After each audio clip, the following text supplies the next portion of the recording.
Hello everyone, स्वागत है आप लोगों का हमारी इस नई वीडियो में। आज हम एनडीए का जो सिलेबस है वो हम इस वीडियो में डिस्कस करने वाले हैं। तो आप लोग जल्दी से जल्दी इस वीडियो को अपने फ्रेंड्स के साथ शेयर कर दीजिए और चैनल को अभी तक आपने सब्सक्राइब नहीं किया है तो चैनल को सब्सक्राइब कर लीजिएगा। आज हम एनडीए का जो पूरा जो सिलेबस है, मैथ का, इंग्लिश का, फिजिक्स, केमिस्ट्री, बायोलॉजी और भी कई सारे सब्जेक्ट्स, उन सभी का सिलेबस चैप्टर वाइज हम इस वीडियो में डिस्कस करने वाले हैं। मैं आपको पूरे जो जितने भी पेपर आपके होंगे, जो 2 पेपर आपके होते हैं, उनमें से जितने सब्जेक्ट हैं उन सभी सब्जेक्ट के चैप्टर वाइज मैं आपको सिलेबस बताने वाला हूँ। तो आप इस वीडियो को लाइक कर दीजिएगा। तो अब स्टार्ट करते हैं। अगर आपने इससे पिछली वाली वीडियो नहीं देखी है तो आप इस वीडियो को देखने से पहले पिछली वाली वीडियो देखें, तभी आपको इसके बारे में समझ में आएगा कि हाँ, किस तरीके से एनडीए का जो पैटर्न होता है वो किस तरीके से है। ठीक है, तो चलिए स्टार्ट करते हैं। इसमें है एनडीए मैथमेटिक्स का सिलेबस। वैसे मैं सारे सब्जेक्ट का सिलेबस आपके सामने रखने वाला हूँ, स्टेप बाय स्टेप मैं आपके सामने सारे चैप्टर्स के नाम आपके सामने बोल रहा हूँ। देखिए, आपके जो मैथ का पेपर है, जो पेपर फर्स्ट है, उसमें आपके लगभग मेरे हिसाब से जो मैंने सिलेबस में लिखे हैं वो पूरे मेरे हिसाब से जो मैंने लिखे हैं वो 29 चैप्टर्स लिखे हैं इसमें। तो ये 29 चैप्टर्स आपको तैयार करने होंगे, तो ही आप एनडीए का जो फर्स्ट पेपर है वो क्रैक कर पाएंगे। ओके, तो चलिए स्टार्ट करते हैं। इसमें आपका जो फर्स्ट चैप्टर आता है वो आता है सेट थ्योरी, यानी कि जो समुच्चय वाला चैप्टर है वो इसमें आने वाला है। सेकंड चैप्टर है रिलेशन एंड फंक्शंस, यानी संबंध और फलन। ठीक है, देखिए ये कोई भारी, कोई ज़्यादा डिफिकल्ट सब इंग्लिश नहीं लिखी है। इतनी इंग्लिश तो आपको आनी चाहिए। अगर आपको इतनी इंग्लिश भी नहीं आती है तो आप एनडीए की तैयारी करके, यानी एनडीए का एग्ज़ाम देकर बहुत बड़ी गलती कर रहे हैं, क्योंकि एसएसबी में पूरा जो इंटरव्यू होता है वो इंग्लिश लैंग्वेज में होता है। ठीक है, जो आपको जो स्टोरी राइटिंग होगी, जो भी पर्सनल इंटरव्यू वगैरह, वो सारा इंग्लिश में होगा। तो आपको ध्यान में रखना है, इंग्लिश को आपको इम्प्रूव करते रहना है। ठीक है, वैसे मैं इनकी कुछ कुछ की हिंदी में बोलता रहूँगा, बट फिर भी आपको इंग्लिश आनी चाहिए। थर्ड चैप्टर आपका है कॉम्प्लेक्स नंबर, जो कि आपका जो काल्पनिक संख्याएं हैं उनके बारे में ये चैप्टर है। फोर्थ है बाइनरी नंबर। ठीक है, फिफ्थ है सीक्वेंस एंड सीरीज। सिक्स्थ है quadratic equation and inequalities. Okay, seven chapter है आपका परमुटेशन एंड कॉम्बिनेशन, यानी वो जो क्रमचय और संचय वाला चैप्टर है वो इसमें है। ठीक है, आगे चलते हैं। चैप्टर 8 है हमारा बाइनोमियल थ्योरम। 9 है लॉगरिथम। लॉगरिथम से क्वेश्चन वैसे आते नहीं है, बट मैं बेसिक के तौर पर इसको सबसे पहले करा दूंगा, ताकि क्या है कि लॉगरिथम का लगभग लगभग बहुत सारे चैप्टर्स में इसका यूज होगा, इसके जो फॉर्मूला है वो इसमें यूज होंगे। तो मैं ये चैप्टर आपका फर्स्ट में ही करवा दूंगा। 10 है आपका मैट्रिसेस, यानी अवयव। ठीक है, 11th है डिटर्मिनेंट्स, यानी सारणी। ओके, 12th है आपका measurement of angles and trigonometric ratios. Okay, 13 है आपका इनवर्स ट्रिग्नोमेट्रिक फंक्शन। ये बहुत सिंपल चैप्टर है, इससे लगभग 1 या 2 क्वेश्चन पूछे जाते हैं। ठीक है, जिसको हम हिंदी में बोल सकते हैं इसको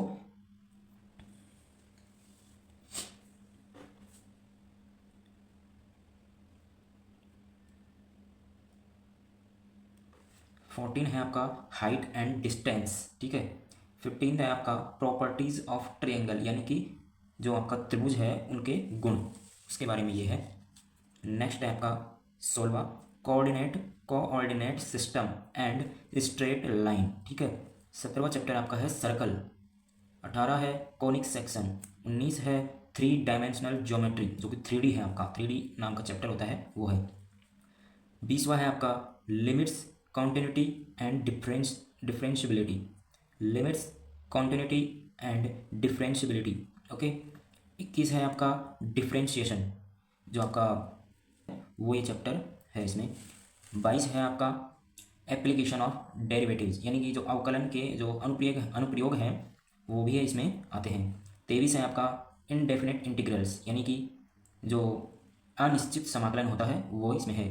24 है डेफिनेट इंटीग्रल्स, यानी निश्चित समाकलन जो अपने होता है ना लिमिट लगा के, वो वाले इसमें है। नेक्स्ट है 25 एरियाज बाउंडेड बाय रीजन्स। 26 है डिफरेंशियल इक्वेशन। 27 है वेक्टर अलजेब्रा। ठीक है ना। 28 है आपका स्टैटिस्टिक्स, यानी सांख्यिकी। ये फॉर्मूला बेस्ड होते हैं, इसमें फॉर्मूले ही फॉर्मूले होते हैं, फॉर्मूले से ही क्वेश्चन सॉल्व होता है, ठीक है। और 29 है आपका जो लास्ट चैप्टर, वो है प्रोबेबिलिटी, ठीक है। और भी अगर कोई चैप्टर रह गया होगा तो मैं आपको बाद में बता दूंगा।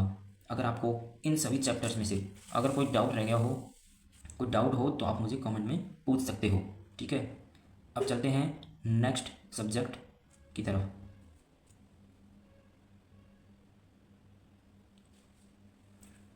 नेक्स्ट सब्जेक्ट है आपका इंग्लिश, जो कि आपका गेट का पेपर होता है, उसका पार्ट 1, जो पार्ट ए आएगा, जो इंग्लिश का होगा, उसका सिलेबस है आपके सामने। इसमें पहली चीज़ आपसे पूछी जाएगी स्पॉटिंग द एरर्स। इसके लिए आपको पूरी इंग्लिश की जो ग्रामर है वो पढ़नी होगी, बहुत लेंदी है ये, तो आप इसको तैयार करना होगा क्योंकि इसके 10 क्वेश्चन आपसे पूछे जाते हैं।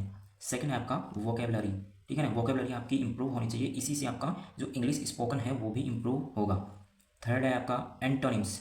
फोर्थ है आपका सिनोनिम्स, इसके आपसे 10-10 क्वेश्चन इसके आते हैं, ठीक है। फिफ्थ है आपका सेंटेंस इम्प्रूवमेंट, यानी कि आपको सेंटेंस में कुछ इम्प्रूवमेंट करवाएगा वो, तो वो क्वेश्चन इससे पूछे जाते हैं। सिक्स्थ है आपका sentence completion, completion, sentence completion, ठीक है, यानी कि सेंटेंस को कंप्लीट करवाएगा। सातवां है आपका जम्बल्ड सेंटेंसेस एंड पैराग्राफ्स। ये जो 7 नंबर का चैप्टर है वो, ये कोई चैप्टर भी नहीं है, इसमें सिंपल बेसिक आपका जो फर्स्ट चैप्टर आप जो स्पॉटिंग द एरर पढ़ेंगे, इसमें आप बहुत सारी चीज़ें पढ़ेंगे, मतलब जो ग्रामर में आती है, जैसे noun, pronoun, preposition, adverb, verb वगैरह वगैरह, जो भी चीज़ें पढ़ोगे उससे ये 7 नंबर का जो क्वेश्चन है वो आपका सॉल्व होगा। तो हम PQRS के नाम से भी जानते हैं, PQRS, ठीक है। ये जब मैं पढ़ाऊँगा तब आपको बता दूंगा कि PQRS का क्या फंडा है, ठीक है। 8 नंबर में है आपका कॉन्फ्रेंस, ठीक है, 8 नंबर में आपका कॉन्फ्रेंशन है। ये आपका इंग्लिश का सिलेबस हो गया, ठीक है। बढ़ते हैं अब नेक्स्ट सब्जेक्ट की तरफ।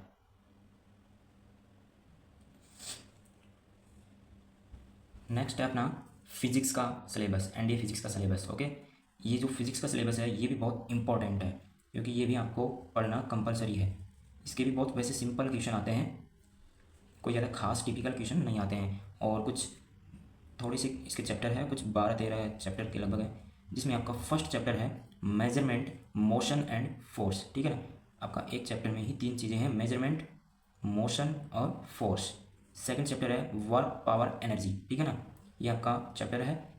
तीसरा है आपका centre of mass and rotational motion. Fourth है आपका ग्रेविटेशन। फिफ्थ है general properties of matter. Sixth है heat and kinetic theory of gases. 7 है आपका थर्मोडाइनमिक्स, ठीक है ना, जो आपका ऊष्मा गतिकी है वो थर्मोडाइनमिक्स इस फिजिक्स में आपका पूछा जाता है। 8 नंबर है आपका ऑप्टिक्स, यानी प्रकाशिकी, बहुत ही इंटरेस्टिंग चैप्टर है ये। 9 है आपका ऑसिलेशन एंड वेव्स। 10 है आपका इलेक्ट्रोस्टैटिक्स। 11 है आपका करंट इलेक्ट्रिसिटी। और जो 12 है आपका, जो आपका 12 चैप्टर है, आपका 12वां चैप्टर, वो है magnetic effects of electric current and magnetism, okay. ये आपके 12 चैप्टर, और भी कुछ चैप्टर्स हैं इसके। इसमें 13 नंबर है आपका nucleus and radio active, okay.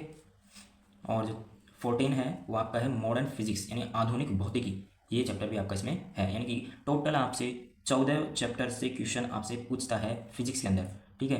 तो ये 14 चैप्टर हम तैयार करवाएंगे। इसके लिए आपको चैनल सब्सक्राइब करना होगा, तो आप चैनल को सब्सक्राइब कर लीजिएगा, क्योंकि यूट्यूब पर शायद ही कोई इस तरीके से आपको बताता होगा, इसलिए आप वीडियो को लाइक करना भी ना भूलें, ठीक है। बढ़ते हैं अब नेक्स्ट सब्जेक्ट हमारी केमिस्ट्री के ऊपर। केमिस्ट्री का सिलेबस हम आपको बताते हैं। ये है आपका केमिस्ट्री का सिलेबस, यानी एनडीए केमिस्ट्री का सिलेबस है। इसमें आपके टोटल 11 चैप्टर हैं, ओके। इसमें आप फर्स्ट है फिजिकल एंड केमिकल चेंज, यानी कि भौतिक और रासायनिक परिवर्तन, ठीक है। सेकंड है आपका एलिमेंट्स, मिक्सचर एंड कंपाउंड्स। इसमें मतलब जो केमिस्ट्री ना पूरे, जिसमें इसमें जो चैप्टर है वो आपसे ओनली बेसिक्स पूछेगा, ओके। थर्ड है आपका laws of chemical combination and gas laws, okay. Fourth है आपका concept of atomic, molecular and equivalent masses.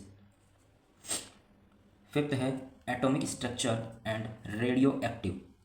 Sixth है आपका पीरियोडिक क्लासिफिकेशन ऑफ एलिमेंट्स, यानी जो आपकी पीरियोडिक टेबल है, आवर्त सारणी, उसके जो एलिमेंट्स हैं उनका क्लासिफिकेशन के बारे में ये चैप्टर है। 7 है आपका केमिकल बॉन्डिंग, जो आपका रासायनिक बंध है उसके बारे में चैप्टर है। 8वां है आपका एसिड्स, बेसेस एंड सॉल्ट्स। 9 आपका ऑक्सीडेशन, रिडक्शन एंड इलेक्ट्रोकेमिस्ट्री, जो आपकी रिएक्शन होती है ना, ऑक्सीकरण और अपचयन, इनके बारे में ये चैप्टर है। 10 है आपका non metals and there compounds, ठीक है। और इसमें लास्ट चैप्टर है आपका 11वां, सम इम्पॉर्टेंट केमिकल कंपाउंड्स, ठीक है। ये केमिस्ट्री का कंप्लीट चैप्टर वाइज सिलेबस। अगर आपको इसमें कोई डाउट है तो आप मेरे से कमेंट में पूछ सकते हो। और वीडियो अगर अच्छा लग रहा हो तो वीडियो को लाइक करना भाई, इसमें कंजूसी बिल्कुल मत करना, ठीक है। अब बढ़ते हैं हम नेक्स्ट सब्जेक्ट यानी बायोलॉजी की तरफ। ये आपके सामने एनडीए बायोलॉजी का सिलेबस है। इसमें भी आपके कुछ गिने चुने चैप्टर्स हैं, वो पूछे जाते हैं। छोटे छोटे चैप्टर्स हैं वैसे तो। इसमें आपका फर्स्ट है diversity in living world, okay. Second है cell and cell division. Third है आपका कॉन्स्टिट्यूएंट्स ऑफ फूड, ठीक है। फोर्थ है आपका structural organisation of plants and animals. Fifth है आपका plants psychology and reproduction, okay. Sixth है आपका ह्यूमन सिस्टम फर्स्ट। ध्यान रखना, इसमें ह्यूमन सिस्टम के दो पार्ट में दो चैप्टर हैं, एक तो ह्यूमन सिस्टम फर्स्ट और सेकंड है ह्यूमन सिस्टम सेकंड, ठीक है ना। एट है आपका हेल्थ एंड डिजीज चैप्टर है। 9 चैप्टर है इकोनॉमिक इम्पोर्टेंस ऑफ बायोलॉजी, ठीक है। और 10 है ecology, biodiversity and environment, okay. ये आपके 10 चैप्टर इस बायोलॉजी में पूछे जाते हैं, ठीक है। ये आपका बायोलॉजी का सिलेबस हो गया। अब नेक्स्ट बढ़ते हैं हम, जो कि हिस्ट्री, ज्योग्राफी वगैरह उनकी तरफ, ठीक है। अब आपके सामने पार्ट बी, जिसके कुछ बचे हुए सब्जेक्ट हैं, वो है आपके सामने history, geography, Indian polity, economic और जनरल नॉलेज। देखिए हिस्ट्री, इनका जो सिलेबस है ना, वो इस तरीके से मैं लिख नहीं सकता कि इसमें से कौन कौन से चैप्टर है, बट जो हिस्ट्री है जैसे कि, तो इसमें 4 पार्ट में डिवाइड है हिस्ट्री, तो उनका सिलेबस ये है। और ज्योग्राफी 2 पार्ट में, यानी कि ज्योग्राफी वैसे तो बहुत बड़ी है, तो इसमें आपसे 2 पार्ट में 2 चीज़ें से पूछी गई है, तो वो है। और इंडियन पॉलिटी बहुत छोटा सा पोर्शन है, और इकोनॉमिक भी बहुत छोटा सा, उस तरीके से लिख दिया है मैंने। देखिए पार्ट 1 यानी कि हिस्ट्री में जो पार्ट 1 है वो पूछा जाता है आपसे एंशियंट इंडिया से, जो आपका हिस्ट्री है, इतिहास है एंशियंट इंडिया, उससे ये क्वेश्चन पूछे जाते हैं। पार्ट 2 है आपका मेडिएवल इंडिया, और जो पार्ट 3 है वो है मॉडर्न इंडिया, और पार्ट 4 है वो है वर्ल्ड हिस्ट्री, यानी कि जो हमारा पूरे संसार का इतिहास है, उससे भी क्वेश्चन आपसे पूछा जाता है, ठीक है। नेक्स्ट है ज्योग्राफी। ये भूगोल आपका 2 पार्ट में डिवाइड है, 2 पार्ट हैं आपके, जिसमें फर्स्ट है फिजिकल एंड वर्ल्ड ज्योग्राफी, ठीक है। और पार्ट सेकंड है आपका इंडियन ज्योग्राफी, ठीक है। और इसके आगे आपका इंडियन पॉलिटी, यानी भारतीय राजनीति से भी क्वेश्चन पूछे जाते हैं, 4-5 क्वेश्चन पूछे जाते हैं नॉर्मली। और इकोनॉमिक यानी अर्थशास्त्र, देखिए जो भारतीय राजनीति है, इससे तो आपका संविधान से रिलेटेड क्वेश्चन ज़्यादा पूछे जाते हैं, जो हमारा कॉन्स्टिट्यूशन है हमारे भारत का, उससे क्वेश्चन पूछा जाता है। और इसके अलावा इसमें बात करूँ तो मैं, जैसे कि राष्ट्रपति, प्रधानमंत्री, उपनिषद वगैरह, इनसे क्वेश्चन पूछा जाता है। इकोनॉमी की बात करूँ तो इसमें आपसे पंचवर्षीय योजना जो है, उससे आपसे क्वेश्चन पूछा जाता है, ठीक है। और बात करूँ जनरल नॉलेज, तो देखो ये तो सामान्य ज्ञान की जो बात करूँ मैं, तो ये तो आपका होना चाहिए, ये तो हर एग्ज़ाम में इनसे क्वेश्चन पूछा जाता है, ठीक है। तो ये तो आपका क्लियर होना चाहिए। तो आज के लिए बस इतना ही। सब्सक्राइब करना डी आर एकेडमिक चैनल को, और ही इंटरेस्टिंग वीडियोज़ देखने के लिए। और हाँ, इस वीडियो को ज़्यादा से ज़्यादा शेयर करना, ताकि वो उनको भी, यानी जो आपके फ्रेंड्स हैं जो कि एनडीए का प्रिपरेशन करना चाहते हैं, उनको भी इस सिलेबस के बारे में जानकारी हो। और देखो भाई, जो अपनी इंग्लिश में, जो इंग्लिश स्पोकन है उसमें इम्प्रूवमेंट नहीं कर सकता, वो तो एनडीए की प्रिपरेशन नहीं करे तो ही बेहतर होगा, ठीक है ना। आपका बोलचाल, आपका रहन सहन ढंग पूरा अच्छा होना चाहिए, क्योंकि एसएसबी में यही चेक किया जाता है। आपका ये नहीं देखा जाता कि आपने 12वीं में कितना परसेंटेज बनाया, आप 10th में कितना परसेंटेज बनाया, आप कितने इंटेलिजेंट हो, वो नहीं देखते वहाँ पे आपकी जो मेंटलिटी देखी जाती है, ठीक है। कि आपका जो बॉडी लैंग्वेज है, आपका रहन सहन, आपका बोलचाल, ऐसी चीज़ें वहाँ पे देखी जाती है। और रही बात रिटर्न एग्ज़ाम की, तो वो तो ये सब सारी जो सिलेबस मैंने आपके सामने बताया इस वीडियो में, वो पढ़ने से ही क्लियर होगा। और ये सिलेबस पढ़ना ही इंपॉर्टेंट नहीं है, इसमें सबसे ज़्यादा आपको प्रैक्टिस करनी है, प्रैक्टिस पे जोर सबसे ज़्यादा देना है। और आपको मैंने पिछली वीडियो में भी समझाया कि मैथमेटिक्स में टाइम मैनेजमेंट कंपलसरी है। टाइम मैनेजमेंट अगर आपने नहीं किया तो आपका सिलेक्शन नहीं होगा, क्योंकि उसमें टाइम बहुत कम मिलता है भाई। वैसे तो दोनों में बराबर मिलता है, 2.5 घंटे का पेपर होता है, बट आप जब पेपर देने जाओगे ना, तब आपको इस बात का अंदाज़ा अपने आप लग जाएगा, ठीक है। तो आप टाइम मैनेजमेंट कीजिएगा इसमें। और आपका सिलेबस मैंने बता दिया है। अगर आपको फिर भी अगर कोई डाउट रह गया हो तो आप मुझसे कमेंट में पूछ लेना, ठीक है। और वीडियो को लाइक कर दीजिए जल्दी से जल्दी। तो अब आज की वीडियो में बस इतना ही, मिलते हैं किसी नई वीडियो में, ठीक है। अब हम सिलेबस के अकॉर्डिंग हम चैप्टर स्टार्ट करेंगे, ठीक है। चलो मिलते हैं अब नेक्स्ट वीडियो में। जय हिंद, जय भारत।